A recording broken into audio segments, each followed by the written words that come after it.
Michael Kaskey-Blomain joins me now on 97.3 ESPN.com, our 97.3 ESPN.com Sixers insider, NBA writer for 24/7 Sports. Follow him on Twitter at @TheRealMikeKB.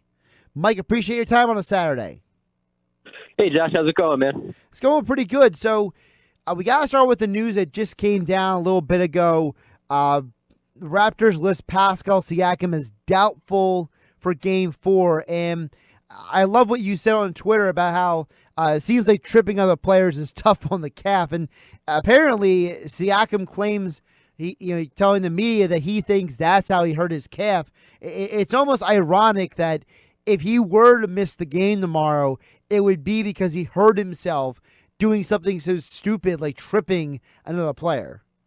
Yeah, that's really true, Josh. I guess you could say karma would be an appropriate word for yes. that. But if you look back on the replay of that trip, it's right in the middle of his right calf that he makes contact with Joel's heel. And, it looks like he gets a pretty good kick.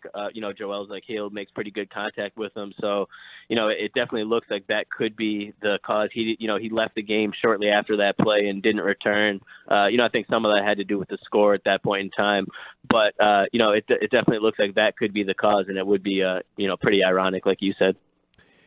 Now, you also say that your gut feeling is that Siakam is still going to play tomorrow. But even if he does play, couldn't we reason that if he does have an injury, that the Sixers should probably try to find a way to take advantage of it, either by attacking him on offense or trying to cut him off on defense? Because if he doesn't have 100% athletic explosion, that's another check against the Raptors in this series.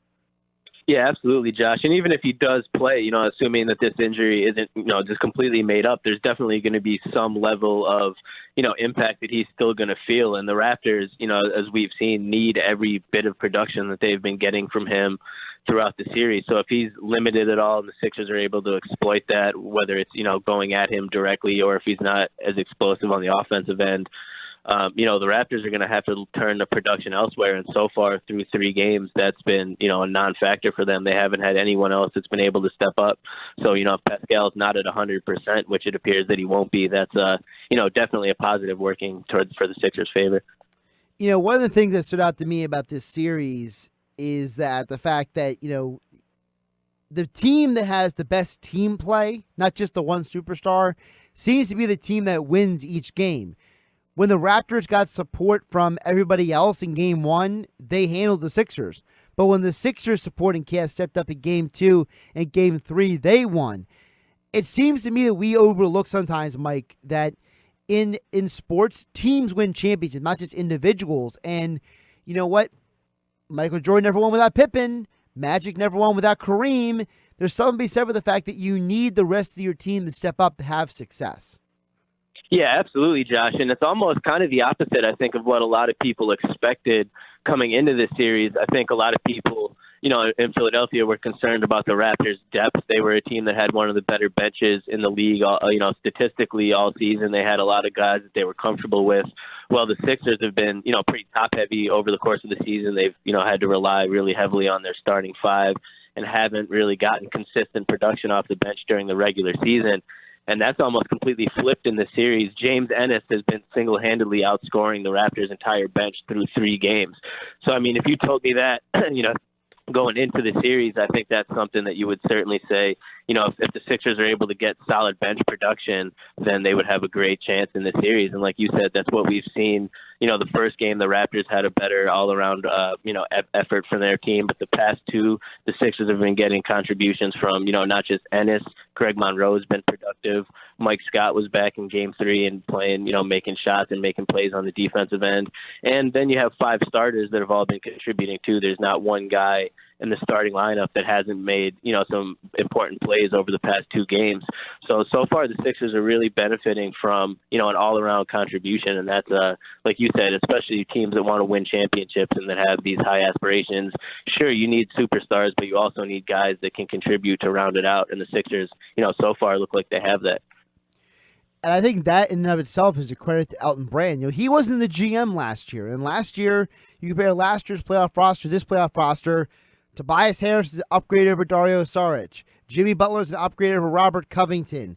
I would argue that Mike Scott is an upgrade over Ersan Ilyasova, and that Ennis is an upgrade over Marco Bellinelli. Not to diminish those four players, but you could argue that the Sixers roster today is a much better roster than it was last year, and that is a credit to Elton Brand, who is on his first year on the job.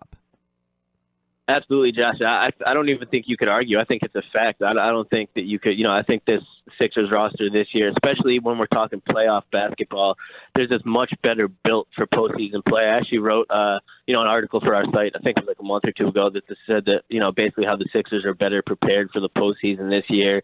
And, it's not just because of the experience that Embiid and Simmons now have, but you bring in guys that, have a lot of experience. Jimmy Butler is a guy that has a lot of playoff experience. Tobias Harris has been there before.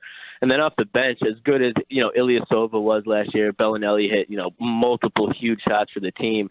They're both pretty one-dimensional, where you get guys like Mike Scott and James Ennis that are kind of more multifaceted, kind of like Swiss Army knife guys for Brett Brown to use. And in the playoffs, that's, they're better defensively. Both, Mike Scott's better than Ilyasova defensively, and James Ennis is certainly better than Bellinelli. So you get those guys that can just play both sides of the ball a little bit more and fit in today's style of play, that's pace and space. And you get more a little bit of a hard-nosed feel to this team too. Guys like Jimmy and Mike Scott bring that toughness and attitude that I think the Sixers just didn't really have last year. Their entire starting five last year, outside of Redick, was new to the playoffs. Their bench was, didn't have the toughness. They were more finesse and shooters. So I think this year, like you said, Elton has done a great job, and Brett recently has done a great job of kind of ironing out the rotation and figuring out, which guys he had to put TJ, pretty much remove TJ from the rotation, which was difficult for him. TJ's been, a big part of the Sixers. We saw Jonathan Simmons get minutes early in the Brooklyn series, and he realized that wasn't going to work. He stopped giving him minutes. So between the moves that Elton made and now Brett finally kind of ironing out a rotation that seems to really work, I think we've seen the Sixers take this big step forward recently. Speaking of Brett Brown, I think that many times in sports, we forget that experience is so important. And last season was Brett Brown's first postseason. Last season was Embiid and Simmons' first postseason. Now this year, Brett is in the second round against a coach who is in his first postseason as a head coach. And it looks like that you could argue that Brett Brown is to Nick Nurse what Brad Stevens was to Brett last year, and that is when you have experience as the head coach, it's not just enough to be on the bench as an assistant. You got to be the man driving the car. You got to have a little of experience driving the car before we can expect you to be efficient at it. And I think there's something to be said for the fact that Brett has done well because just simply the fact that he has experience now, experience that he didn't have before. Preach, Josh. Preach. No, but, I could not agree more with what you said, and I almost feel like a broken record. That's just something I've been telling people that I think got completely overlooked, how wet behind the ears the Sixers were last year, not just as players, but exactly like you just said, as a coach, too. Like, when's the last time, other Steve Kerr kind of was an exception given the, extreme talent and how that team was already built. But it's super rare that a coach is going to step in and just the first year that he's asked to compete, immediately make his first postseason, win 3 series, get to a finals. Like, that just really doesn't happen. And I think exactly like you said, there was times Brett last year, I thought he coached really well in the first round against Eric Spoelstra. And then he got to the second round against, the Celtics team coached by Brad Stevens, who had been in the playoffs 3 straight years. They'd been to the Eastern Conference Finals the year before that. And he was out-coached. I think you saw, there was times where Brad was just quicker on his feet. He was quicker to make adjustments. And like you said, now when Brett played Kenny Atkinson last round, it was Kenny Atkinson's first time in the postseason. I thought Brett, thoroughly outcoached him after game 1. The adjustments were, basically the Nets never stood a chance after that. And through 3 games in this series where Nick Nurse is in his first run as the, the head guy on the bench, we're seeing the same thing. I think that, Nick Nurse was searching for answers in that game 3 and just didn't know, what buttons to push. It seems like anything he was trying wasn't working, where Brett was, basically every button that he's pushed so far in this series since game 1 has seemed to pay off. And I definitely think we're seeing that experience, and that also couples with the fact that his players have experience too. You had basically a rookie coach last year in terms of playoff experience, and his 4 top players were rookies in terms of playoff experience also. This year, everyone on the starting 5 had playoff experience. The coach had playoff experience, and the bench was better, like we were just talking about. So I think it's just a better recipe for a playoff success this year. I know there's some people out there who, whether they're sitting in their car or wherever they're listening to the station here on a Saturday, Mike, who are saying it can't be as simple as experience. But I think that many times we overlook the fact that experience changes a lot, not just in sports, but in life. Like if you have a job and you've worked the same job for 5 years, you're just going to be more proficient at it than you are in year 5 than you were in year 1 and year 2. And I think that there is something to be said for the fact that sometimes it is as simple as the person who has the most experience in a pivotal moment understands what it takes to fail. It helps them become better at being successful. And I think that sometimes it is as simple as, look, if you, Mike, have more experience at doing XYZ than the person next to you, then you're going to be more prepared to be successful when the moment presents itself.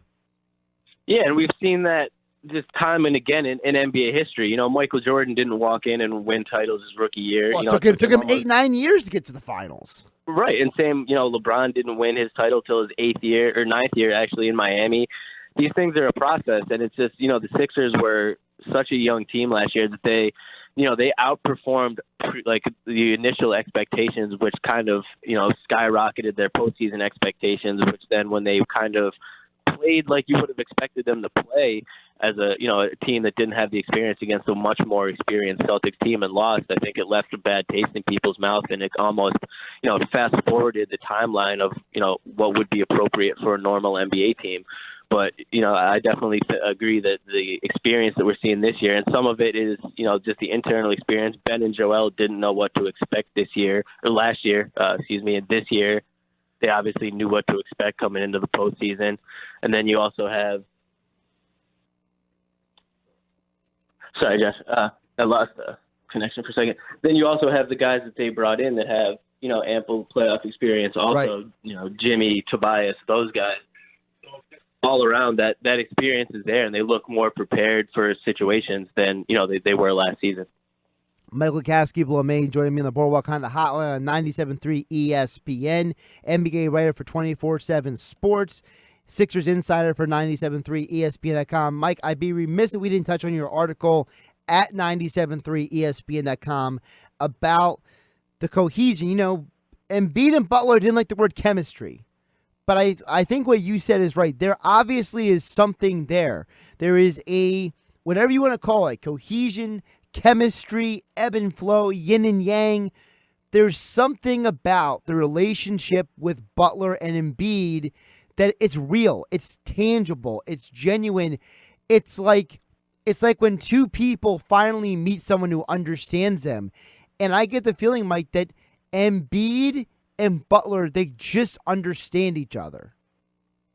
Yeah, it definitely seems that way, Josh. And their rapport and relationship, it doesn't seem forced or fake at all. We see them, in the locker room, behind the scenes, at the podium all the time, being around the team. And there's a genuine connection that they have there. And I think there's a genuine respect that might have been, missing in, Minnesota with Jimmy and, him and Karl Towns. That the reason that relationship wasn't there, I don't think that Jimmy saw the same. Maybe, I'm not in Minnesota, so I don't want to, say things about Karl Towns, but I don't think he necessarily saw the same drive and work ethic and desire to be great that he sees in Joel, that he also sees in himself. So I think that he has this level of respect for Joel, and the rest of the guys on the Sixers for that matter, that allows him to, avoid some of the issues that maybe he saw in Minnesota, the reports of, issues that have followed him around. And on the court, I think you're just seeing, Jimmy said that, chemistry, is a bad word to use, and Joel said it's overrated. But, you don't want to have to call it chemistry, but it's just, common sense that a team, they had played so few games together over the course of the season. Guys were in and out of the lineup toward the end of the year. Joel was hurt. So they never got to play as much together as you probably would have liked a team that had such high expectations to play together. And now that they've, the playoffs start, you have a game basically every other night. Guys aren't missing games. They're, played already 10, almost as many games together since the playoffs started as they did in the entire regular season. And you're just starting to see the benefits of that, whether it's, they understand guys' preferences, where they like to be, they feel comfortable communicating with the guys. It's just small things like that that might not have been there during the regular season that start to develop the more and more you play with guys. And for the Sixers, they always had this, another potential level that they could reach if that chemistry developed and started clicking. And it seems that, at the absolute right time, that might be what's happening.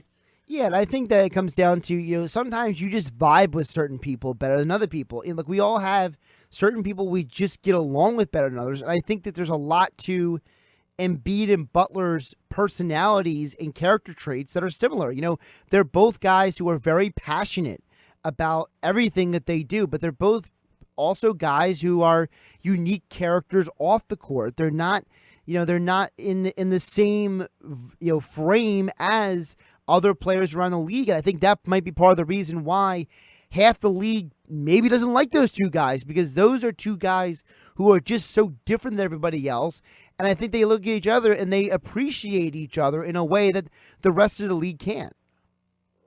Definitely, Josh. They do things their own way. They both do things their own way. And I don't think neither of them are really concerned with, outside perception of them, which, in turn leads to a lot of negative outside perception. It's one of those situations where, I think now pretty much everyone in Philly absolutely loves Embiid. Jimmy Butler's, certainly won the city and the fan base over.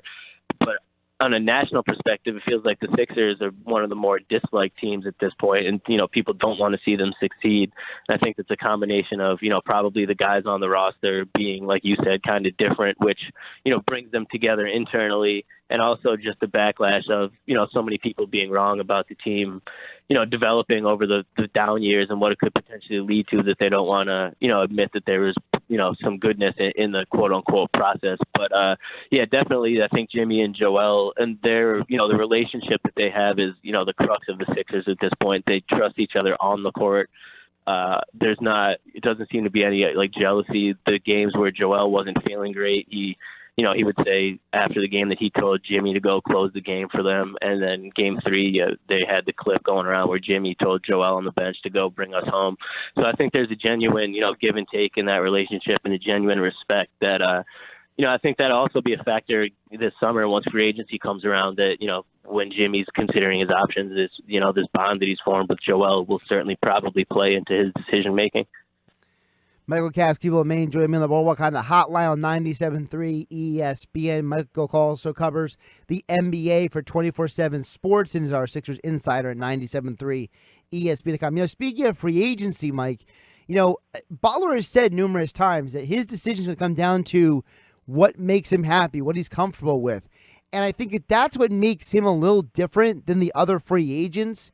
Guys like Durant and Kyrie, those are guys who, they're not like Jimmy Butler. Jimmy Butler's about, team first, not me first. And I think there's a little bit of selfishness when it comes to guys like Durant and Kyrie that's going to drive their decision, whereas Jimmy is going to be a little less about just me getting buckets and about, what situation is the best fit for him.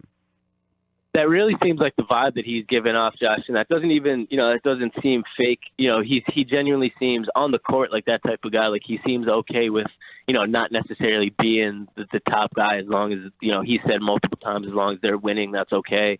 And a lot of players say that, but Jimmy, judging by the way he acts, his, body language, his generally happiness and mood, depending on, when he has a great game and they lose, or if he has a game where he only has 10 points and 5 and 5, but they win, he's much happier with a win. And I think that he definitely realizes, the Sixers situation that he has in. This is the farthest he's been in the postseason. Obviously, he went out in the first round last year, went out in the first round the year before that with Chicago.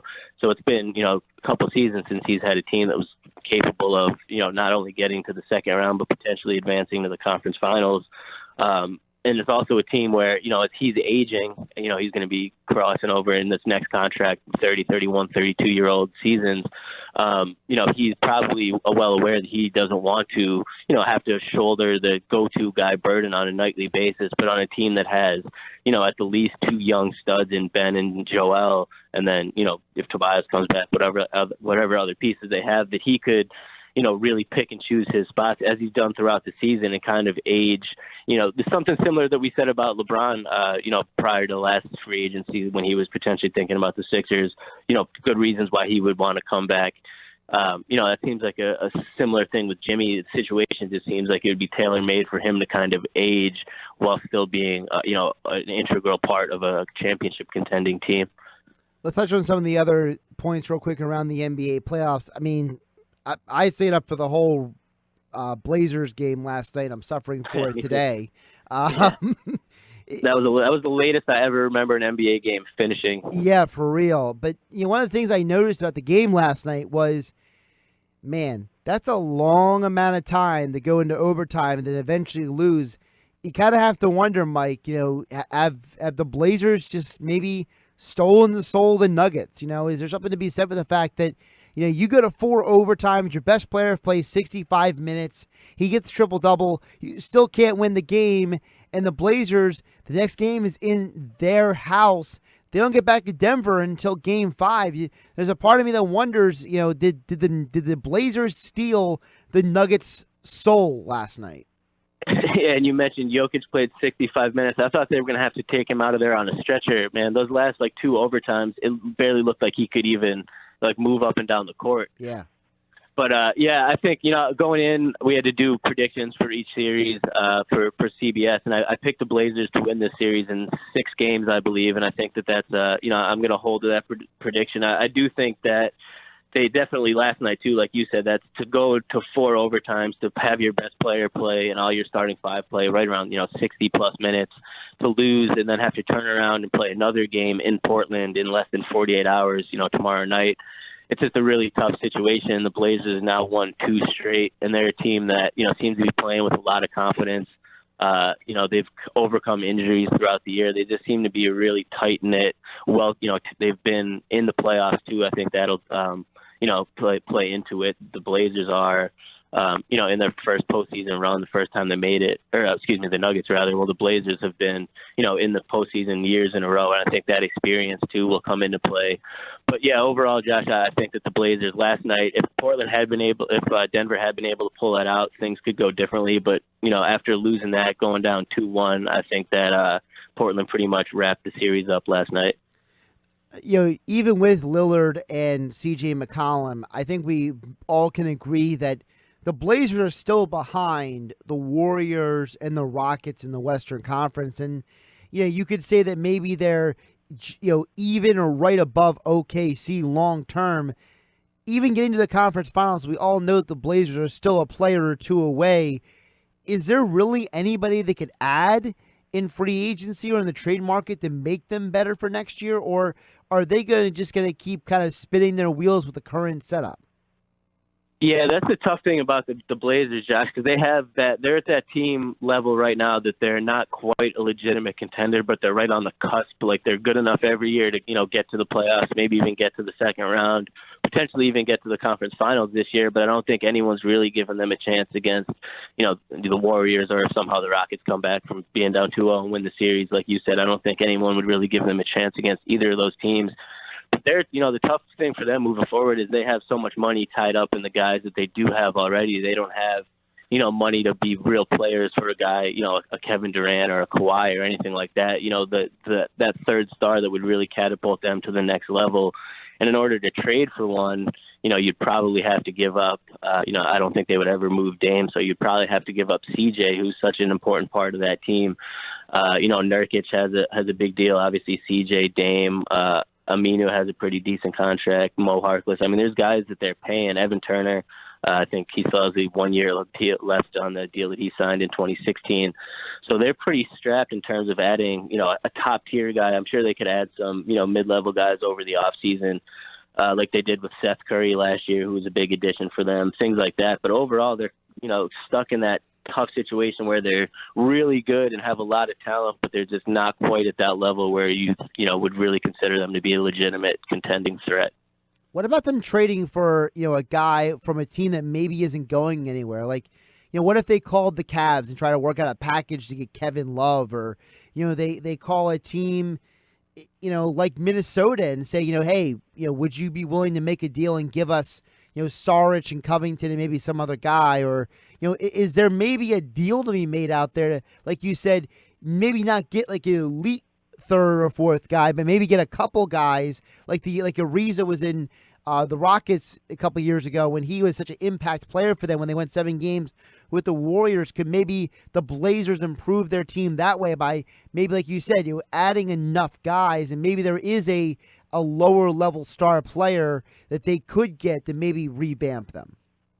Yeah, absolutely, Josh. I think that would be the way to go about it. And, they're not a team that seems like they would necessarily have to hold on to their draft picks, which is obviously a way you can go in the league today to try to entice, like you said, a team that might not necessarily be in contention, but that has, good players. Obviously, draft picks are really enticing for teams like that. And the Blazers are, pretty much in consistent win now mode as long as they have that backcourt of, CJ and Dame. They've been in the playoffs, consistently for the past few years. So it's not like they're looking to totally rebuild. So I think that they could use, some of the other parts on their roster and maybe some draft picks to try to look to get, I think they could really benefit from someone in the front court that could really get a bucket, whether it be like a small forward or a power forward, a 3-4 type guy. Cantor's a good offensive center. Nurkic is a nice two-way center, but they really could use, and it's been that way for years, a guy on the perimeter, I think, a big other than, Dame and CJ from the backcourt that could, consistently get them buckets. Kevin Love, like you mentioned, actually would be, I think, an intriguing fit. A guy, Carmelo Anthony, not that he's, turning any big heads at this point in his career, but he was a guy that had been mentioned as a potentially good fit for them. Well, Carmelo doesn't even know what he wants to do with his life, so, I mean, you can't rely on that. Yeah, exactly. And he's turning down opportunities to potentially play for the Knicks. You saw that, right? He said he didn't know if he would play for the Knicks, so Melo has his plate full, apparently. But, I do think that that's the way for Portland to go in order to improve the team. Some mid-level trades, throw some draft picks in there, some of the other mid-level guys on their roster, and try to, build that way like we've seen, other teams in the East do, Boston, Milwaukee, teams like that. I think they could follow a similar path. All right, Mike, before I let you go, and I really appreciate the extended time today, I need to know, Avengers, Game of Thrones, both or neither? I'm an Avengers guy. I have not yet seen Endgame, so please don't drop a spoiler on me. But I actually have never watched Game of Thrones, so I would go. I've seen all the other, all the Marvel movies, all the other Avengers, but I have not yet gotten around to Endgame. See, I knew we got along for a reason. You're the same way? Oh, I am a comic book geek at heart, man. Yeah, you have nice. That's well. Listen, don't listen to my podcast then on 97.3 ESPN.com until you watch the movie. So hold off on the podcast until you watch the movie. But I've already seen it twice. So, oh wow, is it as good as I've heard? I can give you this information without spoiling it. It's everything you want it to be. And you walk away with almost a feeling that if Marvel never made another movie, you'd be okay. Wow. Well, it's definitely on my top of my to-do list, Josh. So that only adds to my excitement level now. Well, I can give you a recommendation for tomorrow as well. Get there as early as possible because there's the Phillies game going on tomorrow afternoon, and apparently there's some like march or run going on in Philadelphia tomorrow as well. So it's going to be Psychoville around the Wells Fargo Center. Damn. Well, tomorrow's my birthday, Josh, so I'm hoping for a Sixers win. Oh, man. Celebrate. Happy birthday, MKB. Thanks, brother. I appreciate it. All right, man. Have a good one. Take care of yourself. You too, man. I'll talk to you.